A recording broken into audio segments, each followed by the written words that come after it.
안녕하십니까. 이번 시간에는 경제적 생산량에 대해서 좀 어떤 학습을 하겠습니다. 어떤 경제적 생산량이라고 하는 것은 경제적 발주량, 이거 갖고 유사한 개념이라고 할 수 있겠습니다. 그래서 학습 목표 및 내용은 경제적 생산량, 경제적 생산량, 그 다음에 안전재고. 그래서 개념적인 것만 이번 시간에도 조금 어떤 수치화라든지 이런 거는 좀 줘버리고 개념적인 것만 좀 이해하는 어떤 그런 부분으로 학습을 했으면 좋겠습니다. 왜냐면은 이게 어떤 요즘에는 이제 전산, 자동발주, CAO 개념, 자동발주 이런 것들이 잘 발달돼서 어떤 그 패턴만 있으면은 그거를 전산화가 돼가지고 어떤 그 개수를 수치화된 개수를 구하는 값은 상당히 어떤 그렇게 의미가 있다기보다도 개념을 이해하는 부분에만 추진한다면 그 다음 부분은 어떤 실무적으로 어떤 전산이라든지 정보 처리 시스템적으로 다 뒷받침이 된다. 이렇게 이해하면 되겠습니다. 그래서 경제적인 생산량은 뭐냐? 재고 관리에서 경제적인 생산량은 얼마만큼 생산을 해야 판매하는데 로스가 없느냐 이런 개념이에요. 그러니까 경제적인 발주량이 소매점에서 경제적인 발주량은 재고를 얼마만큼씩 확보해야 매일 일어나는 판매에 효율적으로 대처를 하느냐 이런 개념이었잖아요. EOQ가 이코노믹 오더 퀄리티, 경제적으로 비용이 최소가 되는 비용이 발주량이 얼마냐 이런 개념이었다면 경제적인 생산량의 개념은 생산을 하는데 얼마만큼 생산을 하는 것이 가장 효율적으로 판매를 하는 거냐 이런 개념. 그러니까 유통업에서 판매자는 소비자지만 제조업에서는 이제 생산을 해서 어떤 도매나이나 소매상에 판매하는 거지. 그 어떤 단계만 다른 거지. 경제적인 EPQ라는 개념과 EOQ라는 개념은 동일한 개념이다. 이렇게 생각하면 되는 거죠. 그래서 경제적인 생산량은 기업이 공급자, 도소매상으로부터 주문량을 결정하는 것이 아니라 재고나 수요에 대한 제조량을 결정하는 데 사용한다. 그러니까 이거는 어떤 그 생산하는 어떤 거를 말하는 거예요. 그래서 생산을 어떻게 어느 정도로 할 것이냐 이런 부분인 거죠. 이것도 역시 판매량하고 맞는 거죠. 재고 수준하고. 그래서 이렇게 만약에 리드 타임이 예전에는 EOQ에서는 이제 리드 타임이 발주 기간이었다면 생산 기간인 거죠. 이렇게 생산 기간. 그렇다면 이렇게 여기서 상품을 생산해 가지고 소비에다가 생산 이렇게 하면 생산해 가지고 이렇게 해서 어찌됐든 생산해서 재고가 늘어나고 줄어들고 그다음에 생산 기간과 비생산 기간이 있잖아요. 그런 것들을 해서 어떻게 효율적으로 하는 것이 생산량이냐. 그래서 주문 비용이라고 하는 거는 주문 비용은 회사가 자체 생산을 하는 경우에 주문 비용 대신 준비 비용이 발생하겠죠. 준비 비용이. 작업을 위해 장비를 준비하는데 소요되는 비용. 생산량의 크기와 무관함으로 주문 비용과 유사하다. 준비 비용이라는 거는. 그래서 경제적 EOQ의 공식도 EPQ와 공식하고 똑같은데, 여기는 이제 준비 비용이라고 한다는 거죠. 재고 비용 플러스 어떤 주문 비용의 준비 비용이 최소가 되는 점. 그래서 이 준비 비용이 최소가 되는 점인데 이거를 어찌됐든 풀어서 경제적 생산량을 하니까 연간 생산량에서 연간 수요를 빼가지고 연간 생산량으로 나누는 어떤 개념이더라. 그래서 연간 생산량에서 어떤 연간 생산량에서 Q, 경제적인 생산량은 연간 생산량에서 연간 수요량하고 연간 생산량을 어떤 하는 거가 일시적인 단계의 생산량이다. 이렇게 이해하면 되겠어요.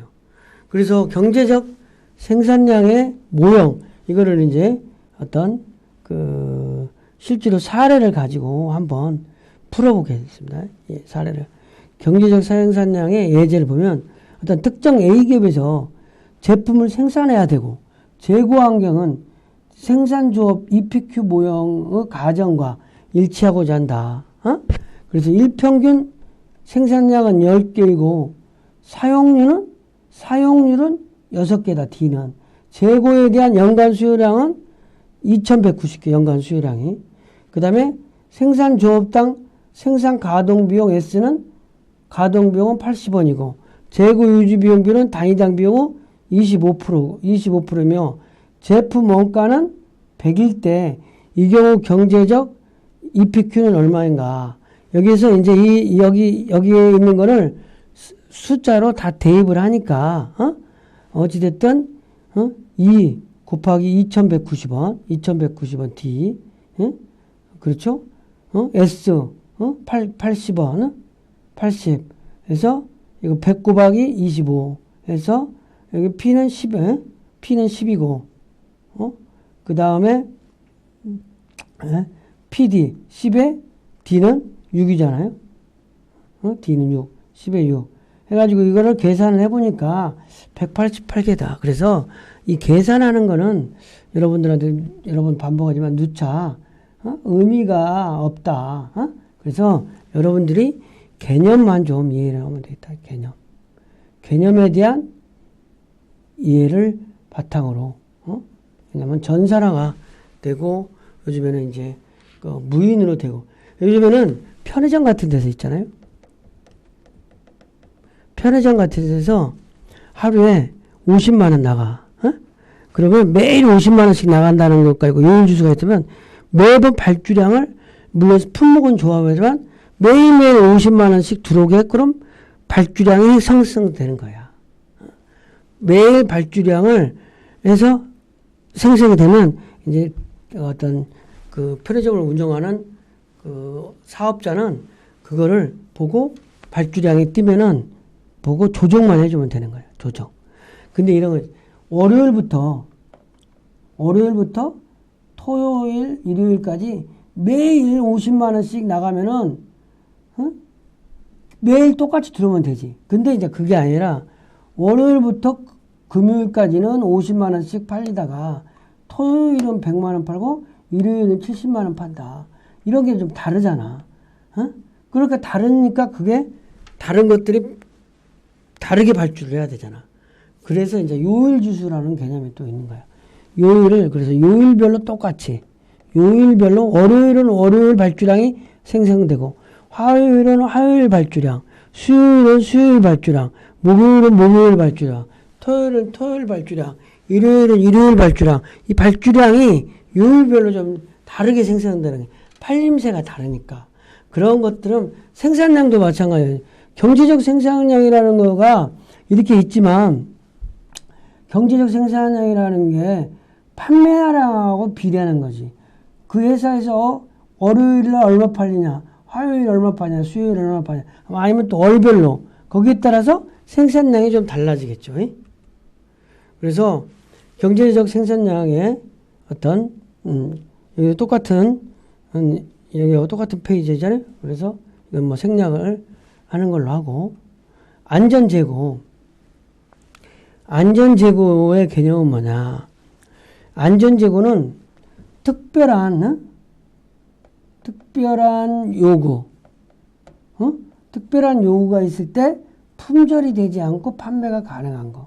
그럼 뭐요? 안전재고는 만약에 신라면을 하루에 2박스씩 팔아. 매일 2박스씩 팔아. 그러면, 근데 안전재고를 2박스씩 매일 파는데 어떤 날 학생들의 요구에 의해서 3박스가 팔아. 그러면 1박스만 더 있으면 되는 거지. 그래서 안전재고를 만약에 한 박스를 안전재고를 1박스 가지고 간다고 봐. 그러면 총 재고가 3박스 가지고 있다가 팔리고 2박스 들어와서 팔리고 해가지고 항상 3박스가 되잖아. 근데 어느 날 갑자기 5박스 주문이 들어와. 그러면 안전재고가 1박스이니까 품절되는 거지. 근데 안전재고가 많으면 품절이 안 되는 거지. 응? 안전재고가 많으면 품절이 안 되는 거야. 그래서 안전재고라고 하는 거는 품절을 어떻게 시킬 거냐. 한 번도 품절이 안 될 거라면 안전재고를 많이 가지고 가면 되는 거겠죠. 그래서 안전재고라고 하는 거는 조달 기간 중에 불확실한 수요에 대비하기 위하여 예측된 수요 이상으로 확보하는 재고량을 안전재고라고 한다. 그래서 안충재고라고 하는 갑작스러운 수요에 대비를 하는 거지. 응? 그렇죠? 이렇게 가다가 이렇게 갑작스러운 주문이 있을 수 있잖아요. 그런 거에 대비를 하는 거지. 그래서 얼마만큼 안전재고가 있느냐에 따라서 어찌됐든 가지고 간다. 재주문점이 있다고 그러면 여기서 주문하고 그런데 그러니까 월요일부터 토요일까지 매일 신라면을 2박스씩 팔고 사실 똑같이 판다면 안전재고가 필요 없는 거야. 근데 갑자기 목요일 날 어쩌다가 5박스가 필요해. 그러면 매장에 2박스 플러스 5박스가 있어야 되는 거야. 3박스. 그럼 안전재고 3박스가 있어야 되는 거지. 그래야 품절이 안 되는 거야. 근데 이러한 일이 1년에 10번 있는데, 10번이 각각 다르겠는데, 10번 다 품절이 안 되게 할 거냐, 한두 번만 품절되게 할 거냐에 따라서 좀 달라진다는 거지. 그래서 조달 기간 중에 예상되는 최대 수요에서 평균 수요를 뺀 만큼 수요다. 안전재고량은 그래서 안전계수, 수요의 표준 편차, 조달 기간 이런 걸로 인해서 결정이 된다.